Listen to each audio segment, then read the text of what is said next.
Shughuli za usafiri zimetatizika katikati mwa mji wa Kakamega.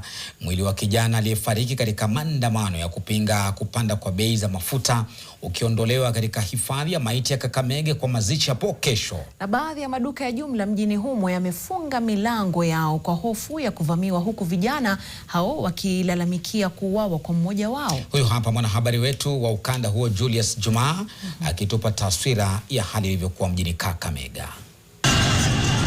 Lilikuwa na tukio lisilokuwa la kawaida. Walibeba jeneza lililokuwa na maiti na kufululiza moja kwa moja hadi katika chuo cha anuai cha Sigalagala lipokuwa akisomea kabla ya kurejesha mjini Kakamega, wakizunguka na maiti katika sehemu kadhaa. Watu wakajionea sinema. Maafisa wa polisi wakilazimika kuingilia kati kwa kutumia vitoza machozi, wakifaulu kuwatawanyisha. Katika eneo la mzunguko wa Sichirai, kundi hilo lilifaulu kupenyeza maiti hiyo iliyokuwa imebebwa kwa pikipiki na kuelekeza nyumbani kwao, na baadaye kufunga barabara kuu ya kutoka Kisumu kuelekea Webuye kwa kuwasha moto.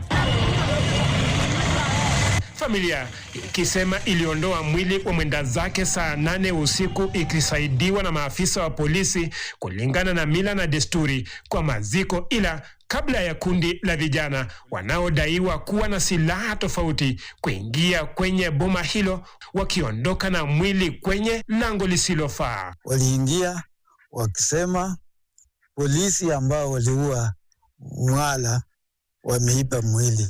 Kulingana na Machanja, vijana hao walidai kuibiwa mwili wao kutoka kwenye makafani ya hospitali ya rufaa mjini Kakamega na maafisa wa polisi, jambo analokanusha. Na nikaambia hapana, mimi ndio nilichukua mwili, nilitaka tu usaidizi.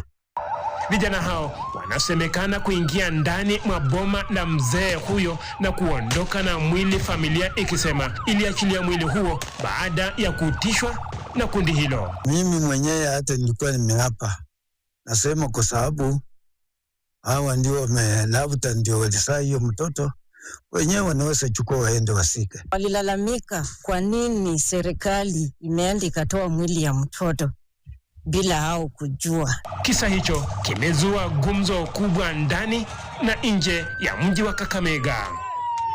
William Marcos, NTV, Kakamega. Mtazamaji wangu, ukistaajabu ya Musa utaona haya ya William Marcos Kakamega, na wala si Julius Juma. Ndo mwenye taarifa hiyo William Marcos, wala si Julius Juma.